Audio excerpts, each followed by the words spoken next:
아침에 시작을 알리는 글로벌 주식 라이브 월스트리트 모닝 브리핑. 네, 여러분 6월 26일 월요일 방송 이제 겨우 시작하겠습니다. 여러분 죄송합니다. 여도원입니다.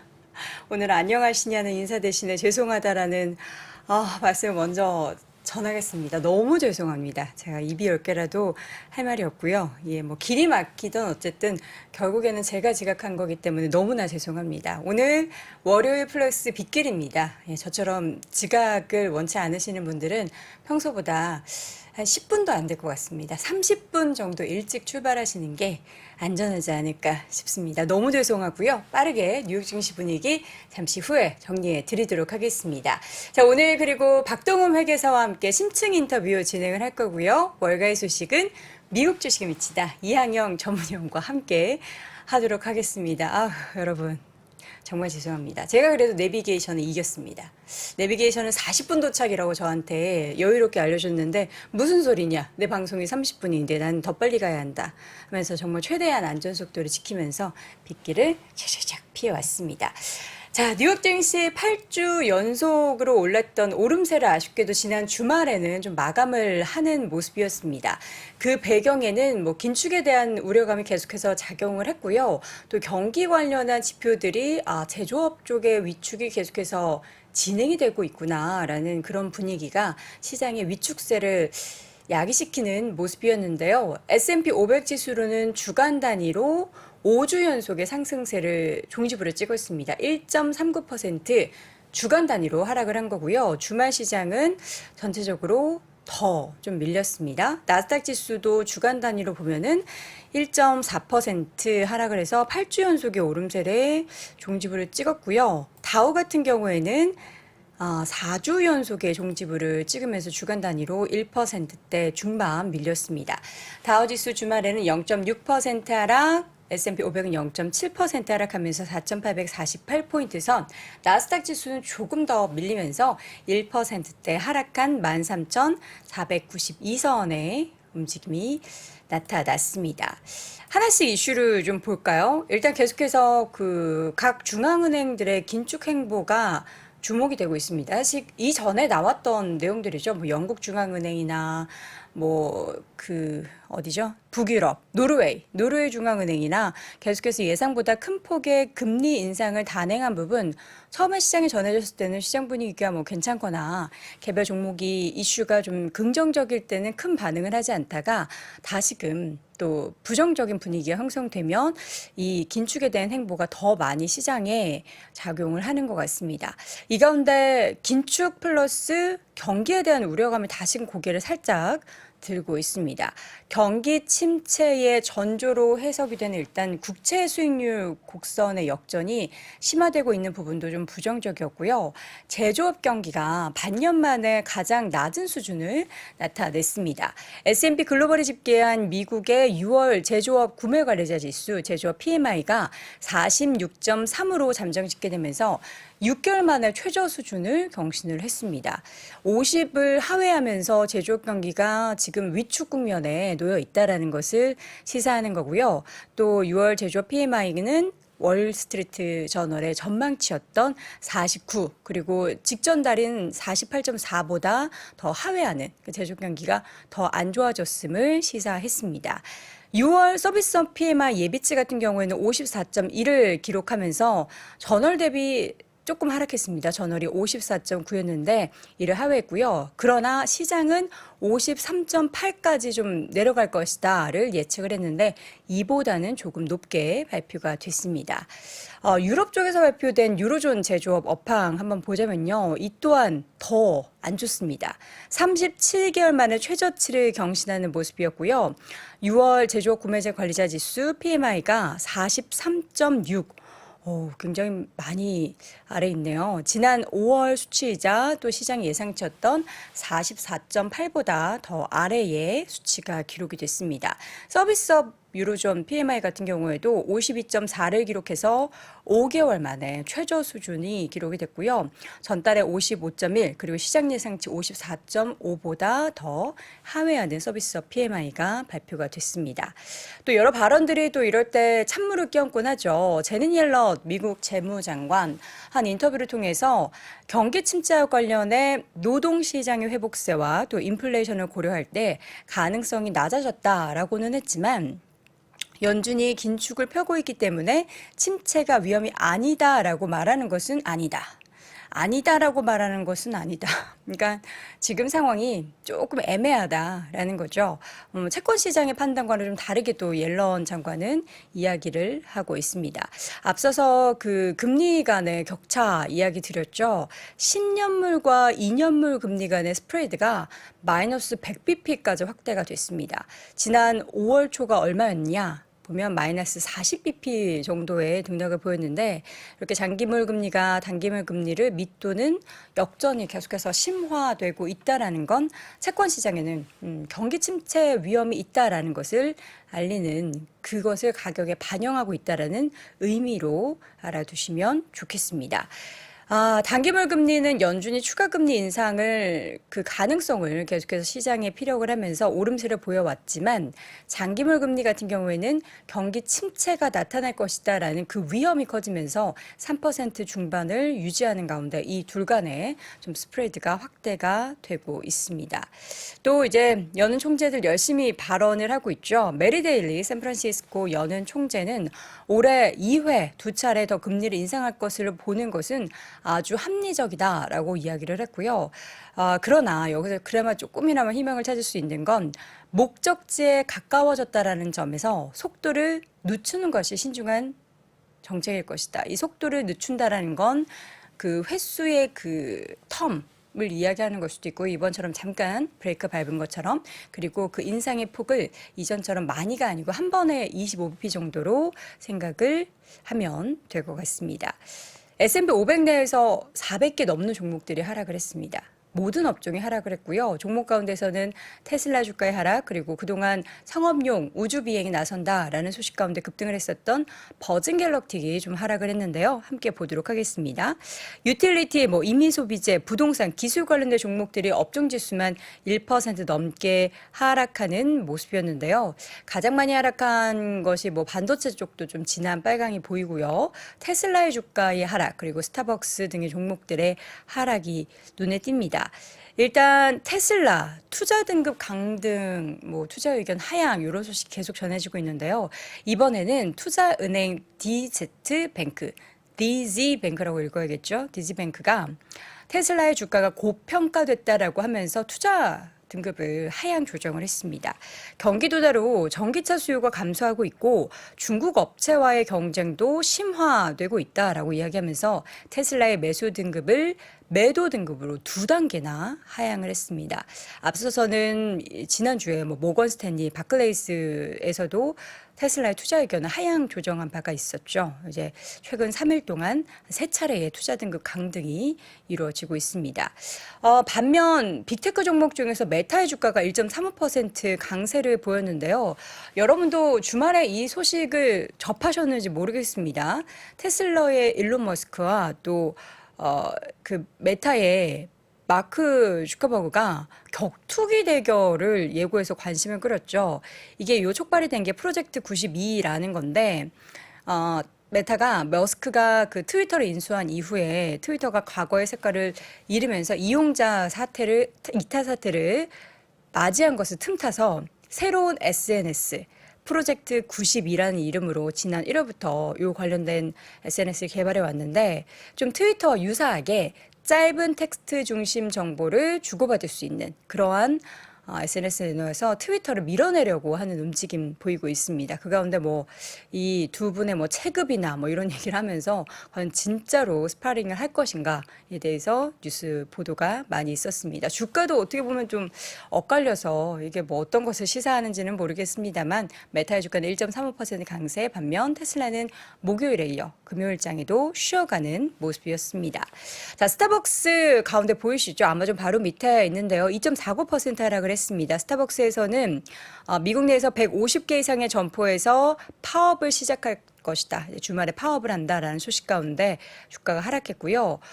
노조 소속의 일부 근로자들이 그 프라이드 먼스라고 하죠. 성소수자 인권의 달을 기념한 장식을 스타벅스에서 허용하지 않는다라고 주장하면서 파업에 나섰습니다. 또 개별적인 빅테크 종목들 주가 움직이 한번 짚어보도록 하겠습니다. 마이크로소프트 1.38% 하락, 그리고 애플은 소폭 하락, 약보합권에 머물렀고요. 엔비디아 주가가 2% 가까이 하락한 가운데 퀄컴도 2% 하락, 마이크론 테크놀로지도 이번 주 실적 발표 앞두고 있죠. 1.4% 하락한 가운데 그동안 좀 하락세가 있었던 인텔의 주가는 0.89% 소폭 올랐습니다. 어도비 주가도 1.5% 올랐고요. 또 구글은 0.6% 하락, 아마존도 0.6% 소폭 하락을 했습니다. 개별 종목 가운데 버진 갤럭틱 3억 달러 증자 이후에 또다시 4억 달러 규모의 증자 계획을 밝히면서 주가가 20% 가까이 하락을 했고요. 자동차주 전반적으로 좀 쉬어간 가운데 카맥스, 이 회사가 이제 중고차 관련한 플랫폼인데 예상치를 웃도는 분기 실적을 발표한 이후에 10% 이상의 주가의 급등이 나타났습니다. 언더아머 같은 경우에는 웰스파고에서 투자 의견을 비중 확대해서 동일 비중으로 좀 내리고 목표 주가도 8달러로 하향했다는 소식 가운데 주가는 2%대 쉬어가는 모습이었습니다. 자, 이렇게 해서 전반적인 뉴욕 시장 주말 분위기를 쭉 전달해 드렸습니다. 과연 이 가운데 우리는 또 어떠한 이야기를 나누면서 심층적인 뉴욕 시장 분위기를 점검해 볼 수 있을지 잠시 후 박동흠 회계사와 함께 이야기 나눠보겠습니다.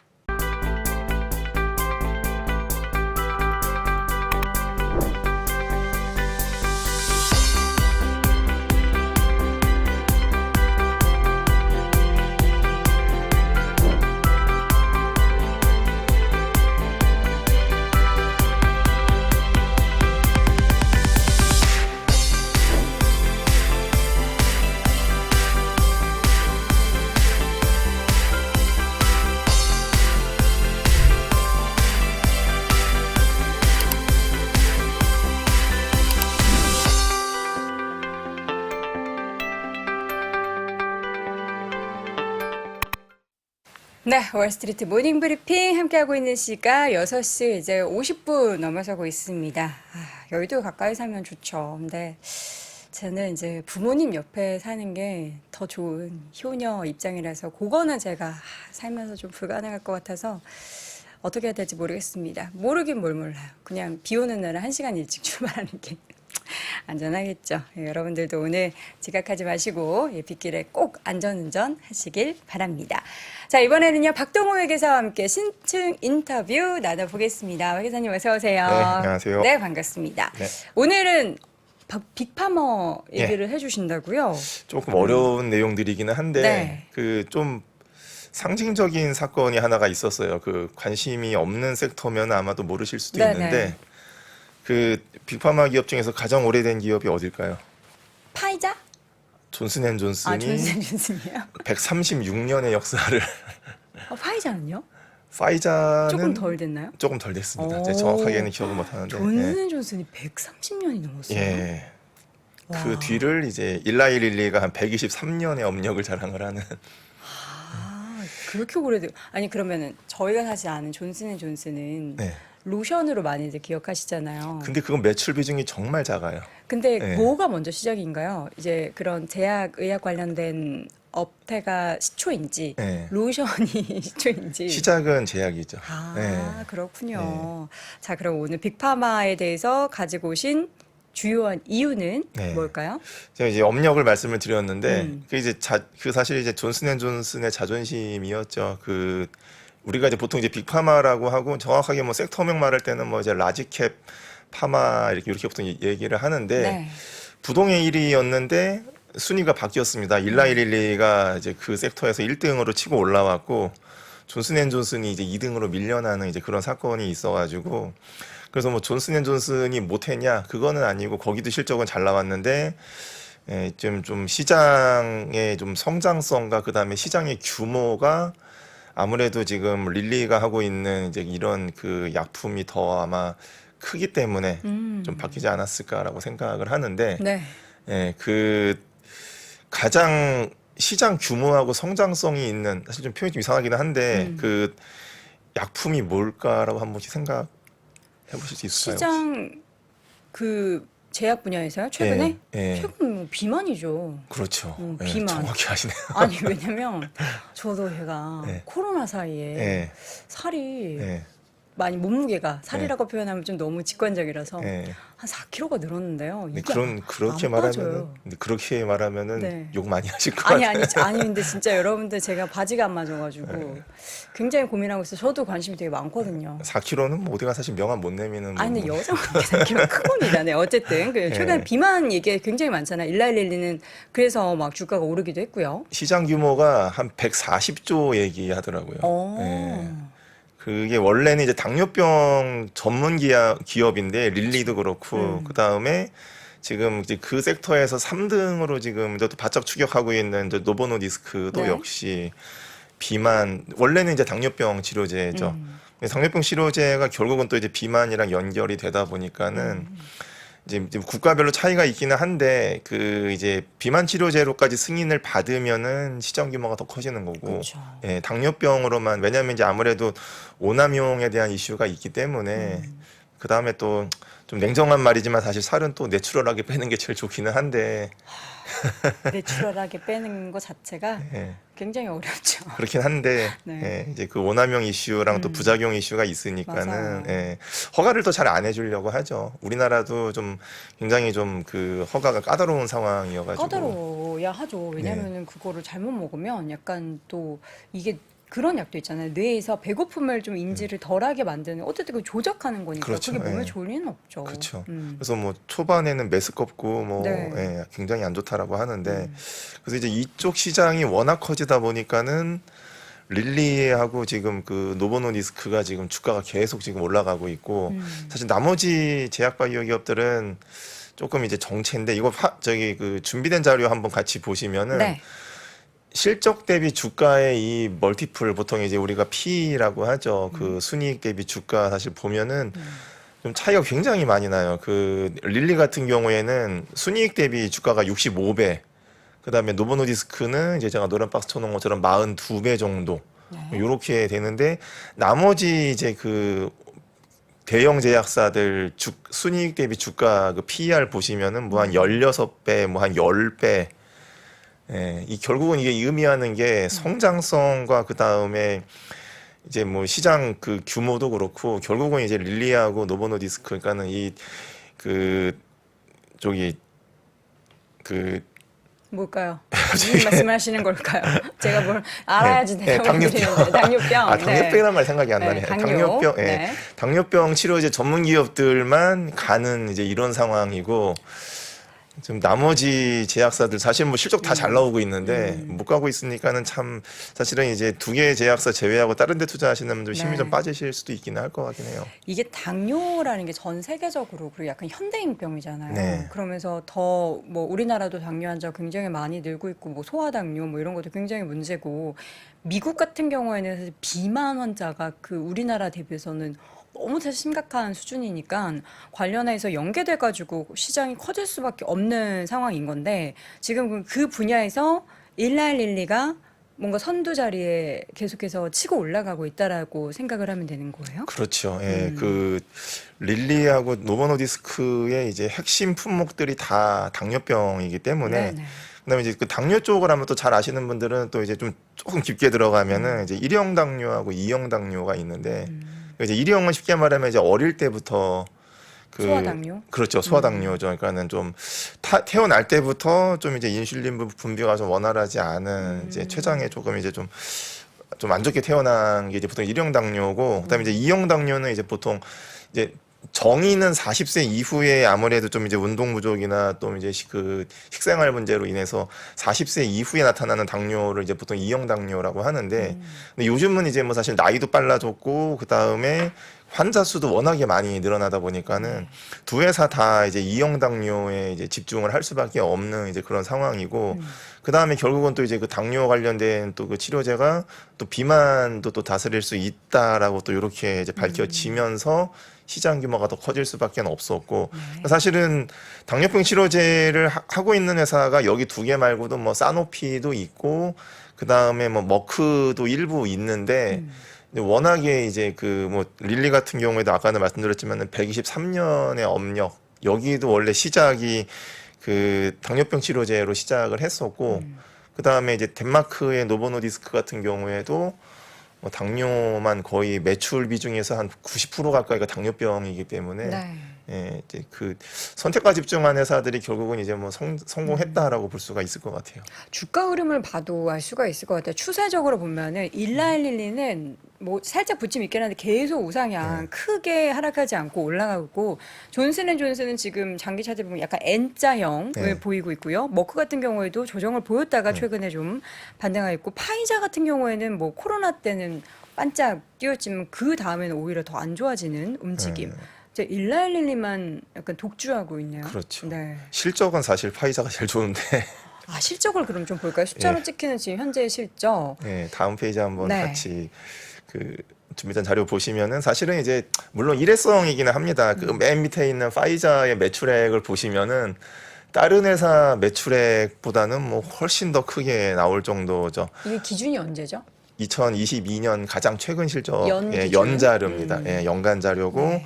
존슨앤존슨이 매출액이 원래 부동의 1위예요. 왜냐하면 하는 일이 워낙에 많기 때문에 그 이제 우리가 보통 얘기하는 뭐 생활용품도 있지만 사실은 이제 그거는 정말 마이너한 부분이고 의약품이랑 그 다음에 이제 의료기기 이게 이제 가장 핵심 사업이어서 세계 사업부죠. 이제 물론 이제 생활용품은 이제 분할을 앞두고 있는데 그 의약품하고 의료기기 그 다음에 생활용품 합치니까는 뭐 매출이 숫자가 클 수밖에는 없고 파이자가 원래 이렇게 크지는 않았는데 이제 밑에다가 이제 그 좀 주석을 달아놨지만은 코로나 치료제하고 이제 백신 요게 사실은 뭐 그 전체 매출액의 56% 가까이가 여기서 나왔기 때문에 사실 이제 요거 걷어내면은 그 매출이 옛날 수준으로 돌아간다라고 하면은 이제 별로 크지는 않죠. 네. 그래서 이제 아까 앞장에서 보셨던 것처럼 파이자가 이제 그 순이익 대비 주가 멀티플이 가장 낮을 수밖에 없는 게 미국 시장이 참 냉정한 게 일회성에 대해서는 뭐 전혀 움직이지가 않다 보니까는 주가가 좀 낮게 좀 보여지고 있는 상황이고 네. 그다음에 뭐 릴리나 노보노디스크 사실은 뭐 매출 볼륨 자체가 그렇게 또 많이 숫자가 크지는 않지만은 주가가 이렇게 가는 거는 역시 뭐 미래 성장을 또 얘기를 할 수밖에 없는 부분이다 보니까는 예. 어쨌든 간에 그 당뇨하고 그다음에 이제 그 비만 관련된 치료제 시장이 그냥 크다라는 걸 알 수가 있을 것 같습니다. 지금 제가 존슨앤존슨의 사업 구조를 이렇게 좀 보고 있는데 사실 우리가 잘 아는 뭐 아비노, 뉴트로지나, 타이레놀, 리스테린 뭐 이런 비중은 굉장히 네. 말씀해 주신 것처럼 미미하고 네. 제약 쪽 여기 보니까 제약도 뭐 전염병, 종양, 면역학, 심혈관 질환, 뭐 폐동맥 뭐 이런 다양한 분야에 있어서의 그런 관련한 약을 판매하고 있고 메디테크 쪽도 있어요. 뭐 네, 수술 메디테크, 이런 예, 그게 쪽도 의료기기 있고요. 쪽이죠. 예. 그래서 그 사실은 생활용품이 뭐 매출도 그렇게 많이 크지는 않지만은 사실 네. 이익률도 별로 좋지는 않아요. 왜냐하면 B2C이기 때문에 유통을 해야 되니까는 사실 유통비 다 쓰고 나면 남는 게 별로 없습니다. 그래서 이제 존슨앤존슨도 이제 올해 이제 분할을 앞두고 있죠. 생활용품 사업부 아예 빼고서 이제 메디테크하고 그 다음에 이제 그 파마슈티컬 그 제약 쪽만 집중하겠다라는 이제 그런 상황이죠. 네. 지금 그러면 이 박동현 기사님이 요 기업들을 비교하시려는 목적이 있으실 것 같은데 어쨌든 일라일리의 상승의 그 배경을 알려주시려고 하는 건가요? 아니면 상대적으로 파이자가 주가가 너무나 저평가됐다라는 것을 주목해야 된다라는 말씀을 하시고 싶으신 걸까요? 근데 제가 이게 업력도 그렇고 그 다음에 회사 이름도 가만히 보면은 네. 조금 이렇게 그 두 개 내지 세 개가 붙여진 느낌도 좀 있을 거예요. 이게 의미하는 게 뭐냐 하면은 인수합병. 그렇죠. 최근에 또 예. 인수합병 소식도 막 있고요. 다 인수합병으로 성장한 기업들이기 때문에 사실은 이 미국 주식이 이제 우리나라 주식처럼 투자하면 안 되는 이유 중에 하나가 사실은 다들 처음에는 그렇게 뭐 두각도 안 나타내고 그냥 항상 이제 지금 현재 제약바이오 기업처럼 한 멀티플 한 10배, 20배였다가 갑자기 막 상승하기 시작을 해요. 왜 그러냐면 다 이제 합병 이슈. 그러니까 왜냐하면 전부 다 돈을 잘 버는 회사들이다 보니까는 좀 잊혀질만 하면은 또 대규모 합병 얘기 나오고 그 다음에 또 이제 연구 개발비 아까 그 자료 잠깐 이제 그 맨 오른쪽인데 그 자료 한번 다시 보시면은 제가 이제 뭐를 또 보여드리냐면은 이제 R&D 매출 저기 R&D 비용 이 매출 대비 얼마 정도 R&D에 투자를 하는지를 이제 그 자료를 넣어놨는데 네. 그러니까 릴리 같은 경우에도 매출액 대비 25%, 그 다음에 뭐 머크 같은 경우에도 매출액 대비 뭐 한 23%. 그러니까 회사들이 다 이익이 작게 나오는 이유 중에 하나가 사실은 R&D에다가 다 투자를 20조 가까이 투자를 하기 때문에 그러니까 이게 결국은 이제 성장의 이야기죠. 언제가 될지는 모르지만은 네. 결국은 전부 다 이제 수십 가지 종 품목들에 대한 그 임상, 뭐 삼상이나 뭐 FDA 승인 앞두고 있는 이제 신약들도 굉장히 많고 그 다음에 인수합병 또 이제 몇 년마다 한 번씩 터지고 하다 보니까는 그 주가가 안 오른다고 해서 뭐 굳이 낙담할 필요는 없고 그 다음에 또 릴리나 노보노디스크가 너무 또 앞서가니까 사실은 좀 부럽기는 하지만은 네. 사실은 뭐 더 성장 가능성도 있기는 하죠. 왜냐하면은 그 이제 국가별로 아직 뭐 비만이나 그 다음에 또 이제 의료보험상으로 지금 다 비급여로 되어 있는 품목들이다 보니까는 급여로 바뀌면은 또 시장 규모 더 커질 수도 있고 네. 물론 이제 미국과 유럽이 가장 시장이 크기는 하지만은 그렇죠. 전 세계적으로 또 비만이 워낙에 또 이제 큰 질병 중에 하나다 보니까는 성장성은 아마 계속 더 커질 걸로 이렇게 보여지고 네. 그 다음에 또 한 가지 생각을 해보면은 사실 이제 노보노디스크 같은 경우에 좀 이제 아무래도 그 릴리보다는 약간 좀 멀티플이 낮기는 하는데 네. 그 노보노디스크의 그 연차 보고서를 읽어보면 이제 무슨 내용이 나오냐 하면은 요 약간 좀 꿀팁일 수도 있는데 무슨 꿀팁일까요? 예, 그 이제 미국 내에서 이제 그 비교 임상이라는 걸 해요. 그게 이제 뭐 서스틴 세븐이라는 이제 이런 연구가 있는데 거기서 이제 그 혈당 강화 효과나 뭐 체중 감소 효과 그 두 개를 비교를 했대요. 릴리의 이제 트롤리시티라고 하는 이제 핵심 품목 이제 우리가 보통 이제 블록버스터 신약이라고 하죠. 네. 그거랑 그 다음에 노보노디스크의 이제 오젬픽이라고 하는 사실 이제 우리는 썩센다가 더 유명하기는 한데 네. 핵심 품목은 이제 오젬픽입니다. 오젬픽. 예, 두 개를 비교했는데 오젬픽이 훨씬 더 효과가 좋았다라는 이제 그런 그 연구 결과도 있어요. 이게 근데 막 금액 차이도 좀 있을 거 아니에요. 비슷하니까 그걸 더 좀 노노 디스크 쪽 얘기를 많이 하는 걸까요? 그게 가격이 궁금하네요. 가격적인 부분자가 있을 것 같기도 한데 네. 아무래도 효능. 뭐 사실 그런 것도 있겠죠. 릴리가 이제 미국 기업이고 노보노디스크가 덴마크 기업이다 보니까는 이제 마케팅 역량이라던가, 예. 그 다음에 또 이제 미국 본토 시장에 대한 이 잠식력은 아무래도 릴리가 더 크다 보니까는 아직은 좀 앞서가고 있는 게 아닌가라는 네. 생각 좀 들고 하는데 그래서 아마 포텐셜을 생각을 해보면은 노보노디스크도 아직 충분히 더 올라갈 수 있는 그러니까 이제 릴리랑 단순 비교한다라면 이제 네. 그런 취지고 그 다음에 이제 다른 제약사들도 이제 뭐 간단하게 말씀드리면 사실 뭐 에브비 같은 회사도 워낙에 이제 뭐 돈을 잘 버는 회사인데 여기가 2년 전에, 3년 전이죠. 그 아시는 분들 계시겠지만은 글로벌 에스테틱 기업이라고 하는 그 엘러간이라고 네. 하는, 예, 그 보톡스하고 뭐 보형물, 뭐 그 필러 이런 거 이제 그 생산하는 회사 얼마 주고 샀냐 하면은 83조 주고 샀어요. 그 웬만한 우리나라 와. 시가총액 한 83조요? 예, 거의 뭐 SK 하이닉스 시가총액만큼의 이제 네. 그러니까 그런 M&A가 한 몇 년마다 하나씩 일어나다 보니까는 사실은 이게 지금 주가가 다른 데 비해서 안 간다라고 해서 네. 그게 좀 실망할 필요는 없고 근데 좀 약간 좀 인내심은 필요하죠. 왜냐하면은 몇 년에 한 번씩 또 일어나는 이벤트고 그쵸. 예. 그다음에 파이자 같은 경우에도 사실은 그 뭐 이벤트는 끝났다. 그러니까 이제 뭐 코로나 거의 끝나가니까는 이제 더 이상 이제 뭐 백신이나 치료제에 대한 이제 수요는 없겠지만은 파이자의 특징 중에 하나가 뭐냐면은 R&D 투자가 굉장히 많이 늘었어요. 네. 결국은 이제 번 돈을 다 연구 개발에다가 쏟아붓고 있는 상황이기 때문에 결국은 이 얘기는 또 이제 몇 년 뒤에 뭔가 나올 거다라는 얘기죠. 그러니까는 뭐 그 당뇨병 치료제 전문 기업들만 주가가 가고 있는 이제 이런 세상이지만은 아마 이제 그런 다른 그 기업들도 계속 관심을 갖고서 전부 다 우량 기업들이기 때문에 그다음에 이제 마지막으로 뭐 그 또 뭐 머크 같은 회사 네. 같은 경우에 여기는 또 재밌는 회사인 게 그 당뇨병 치료제도 뭐 매출에서 한 11% 정도 되지만은 사실은 이제 여기 가장 암. 특징이 암이죠. 되게 잘하시네요.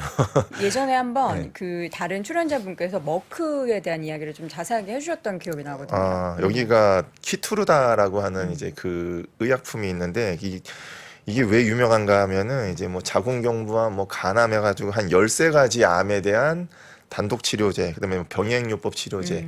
이게 워낙에 시장 규모가 큰데 네. 여기가 요것도 있지만 또 뭐가 있냐면은 그 요즘 또 이제 반려동물 키우시는 분들 워낙 많으니까는 반려동물 관련된 의약품은 뭐 거의 타의 추종을 불허할 정도니까는 물론 이제 매출 볼륨이 아직은 많이 크지는 않은데 네. 성장률은 가장 빠릅니다. 이 품목들 중에서. 네.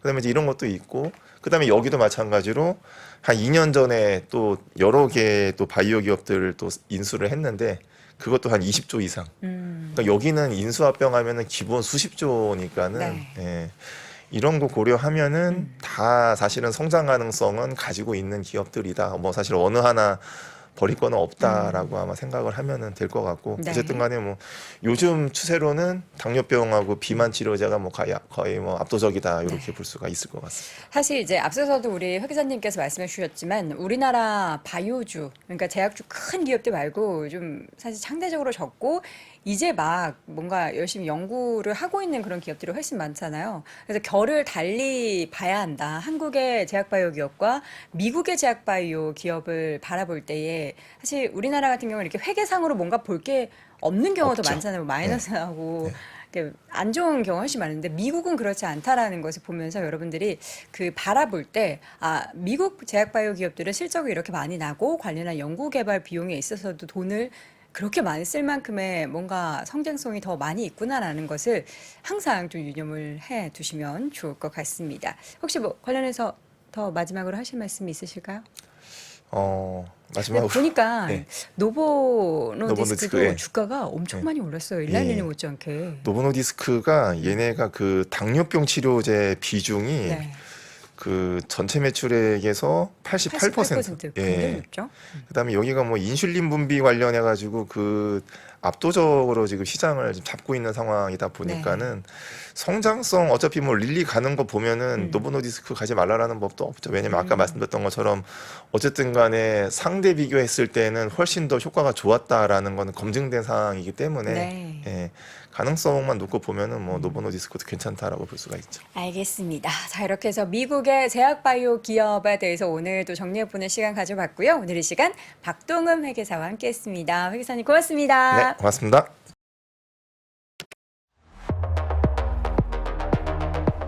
AI로 달궈진 미국 증시에서 AI만 관련되면 묻지도 따지지도 않고 투자해도 될까? 이번 미주미 세미나에서는 AI 산업 분류 및 감별 노하우를 소개함으로써 당신의 투자 항목에 힘을 실어드립니다. 더불어 미국 증시를 주도할 트렌드와 성장주 투자 종목을 찾는 노하우까지 모두 공개합니다. 자세한 내용은 미주미 카페를 참고하세요.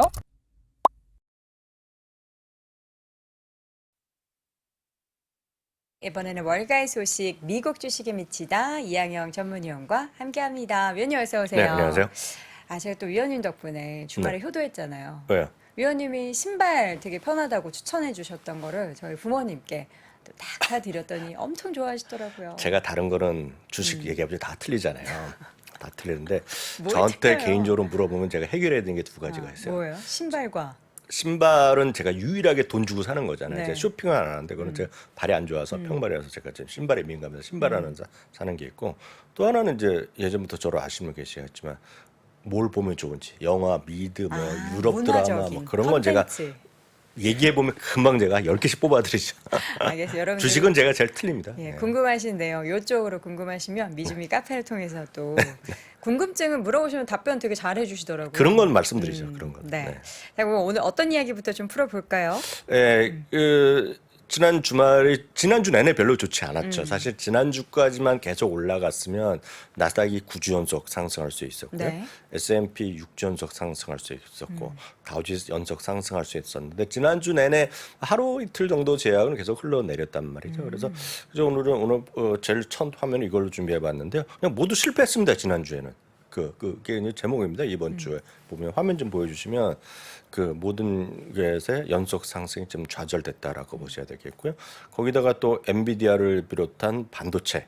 예? 물론 엔비디아는 가장 선방한 거지만 나머지들, 그러니까 엔비디아가 지난주에 한 1% 떨어졌을 겁니다. 그러니까 좀 많이 떨어진 것 같지만 그런데 나머지는 뭐 10에서 15%, 20% 가까이 떨어진 거 많이 있잖아요.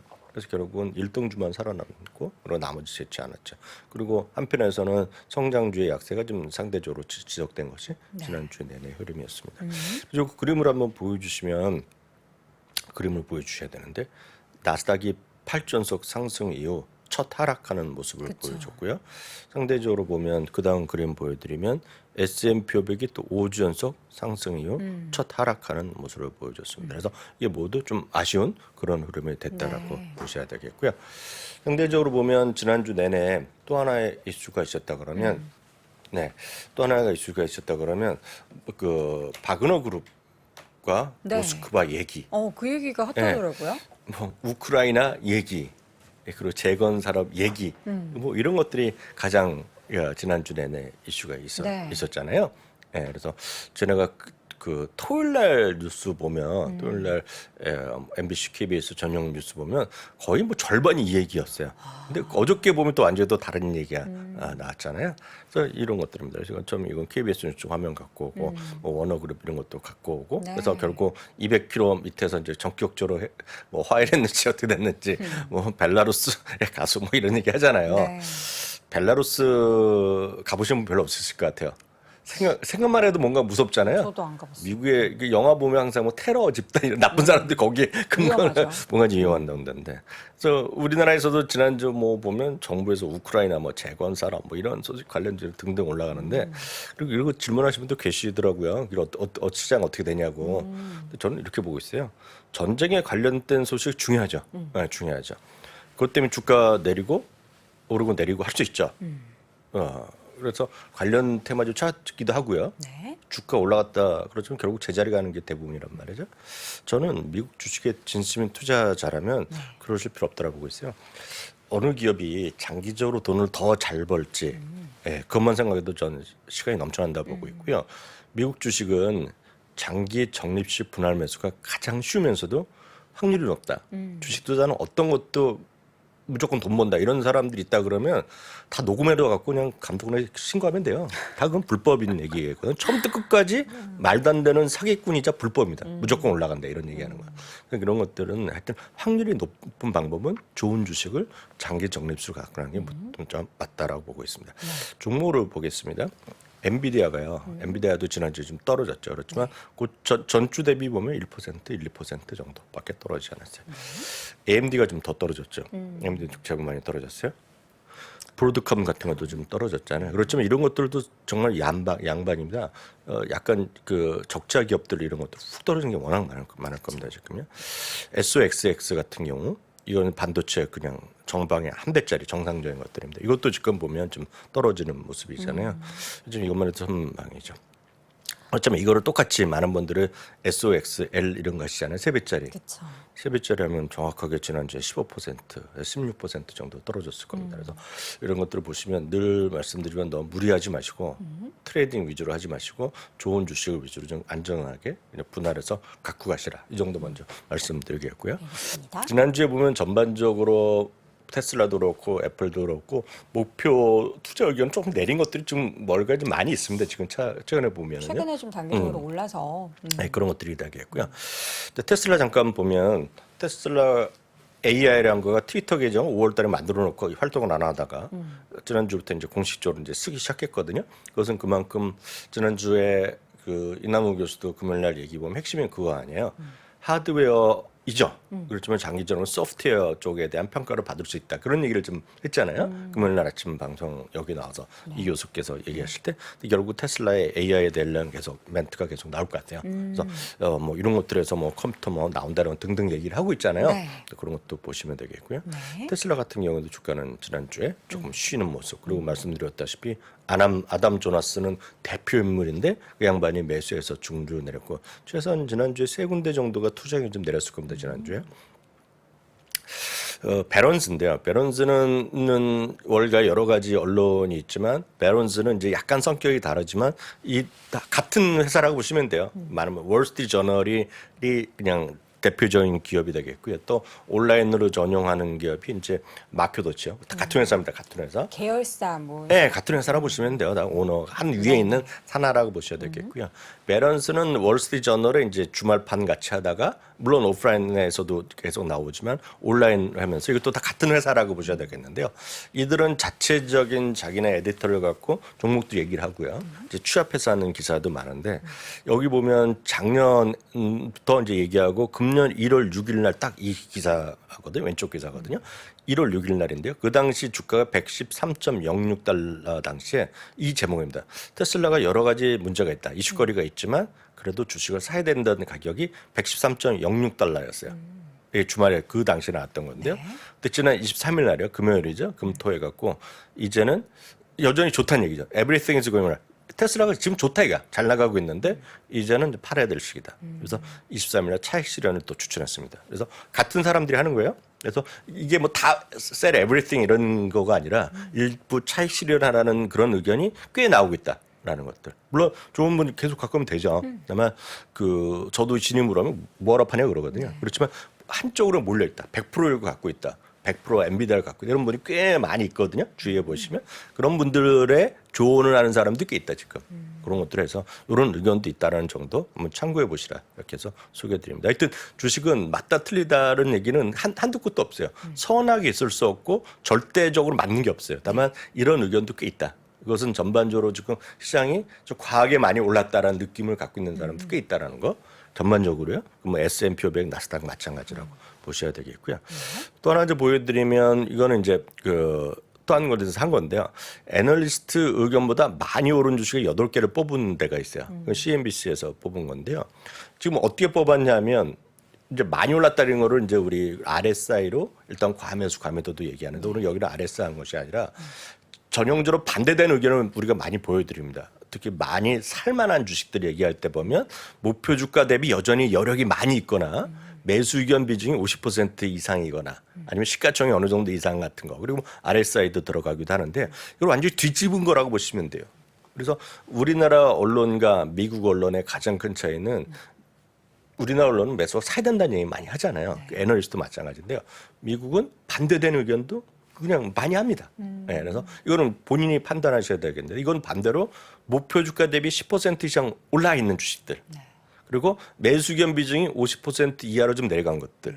네, 그리고 여전히 큰 주식들, S&P 500 주식을 뽑아 그냥 8개 정도 된다는 겁니다. 테슬라가 여기 들어가는데 지금 테슬라가 보시는 방법은 매수 의견이 39.1%로 줄어들었다는 겁니다. 이게 50% 이상이었다가 조금씩 줄어든 건데 지난주에 좀 매도 중립 의견이나 내려간 게 있어서 그런 거 되겠고요.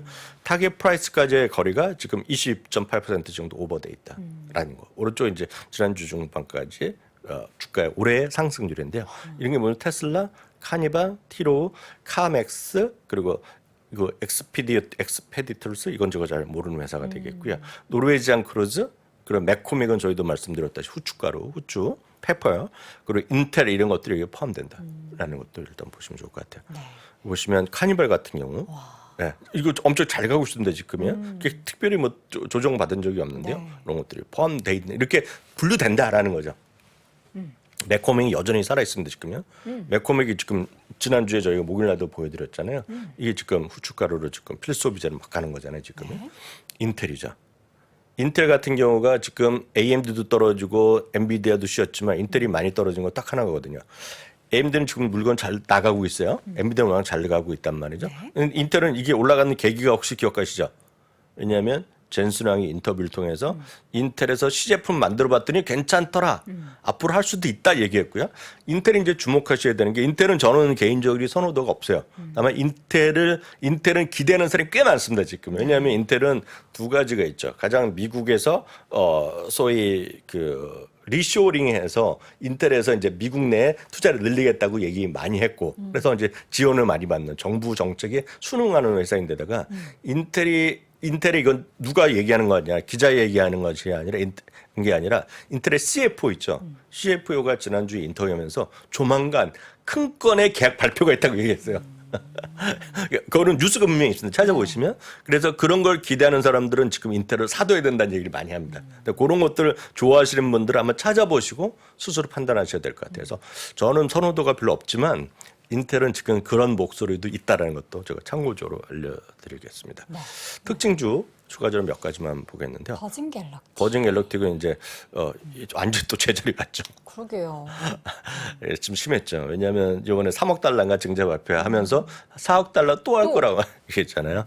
아마 대단한 사람들이 되겠고요. 3억 달러 받고 네. 4억 달러. 이걸 보시면 일단은 지금 현금 및 현금 등가물이라는 항목인데요. 이게 빠른 속도로 줄어들고 있죠 지금. 이러니까 지금 좀 돈이 더 필요하겠죠. 그리고 보면 기본적으로 우주선이 한 세트밖에 없거든요 지금. 그래서 계속해서 우주선도 만들어야 된다는 거거든요 지금요. 그 얘기를 하고 있습니다. C3.ai가 또 지난주에 또 아주 재미없는 모습을 보여줬는데요. 이거 비슷한 항목으로 보면 이익이 난 적이 없어요 지금요. 그러니까 지금 보면 도이치방크가 매도 의견, 모간스탠리가 또 매도 의견 다시 한번 회다 확인해 줬거든요.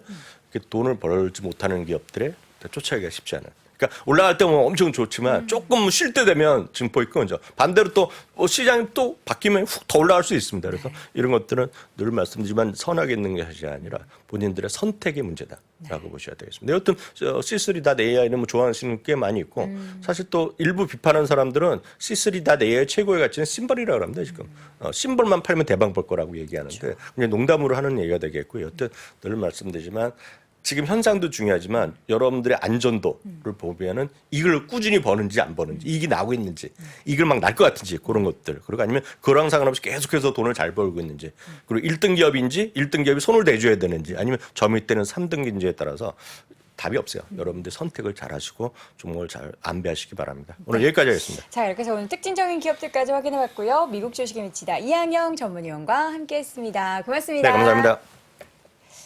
자, 일단 여러분 오늘 너무 감사드리고 너무 죄송스럽습니다. 내일은 방송은 30분에 딱 시작하겠지만 저는 약 7분 정도 일찍 와서 여러분과 함께 채팅창에서 소통하면서 지각 안 할 것을 다시 한번 다짐하도록 하겠고요.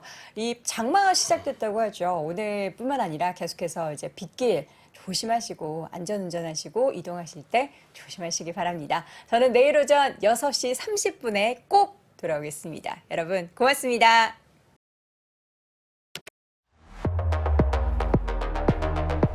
AI로 달궈진 미국 증시에서 AI만 관련되면 묻지도 따지지도 않고 투자해도 될까? 이번 미주미 세미나에서는 AI 산업 분류 및 감별 노하우를 소개함으로써 당신의 투자 항목에 힘을 실어드립니다. 더불어 미국 증시를 주도할 트렌드와 성장주 투자 종목을 찾는 노하우까지 모두 공개합니다. 자세한 내용은 미주미 카페를 참고하세요.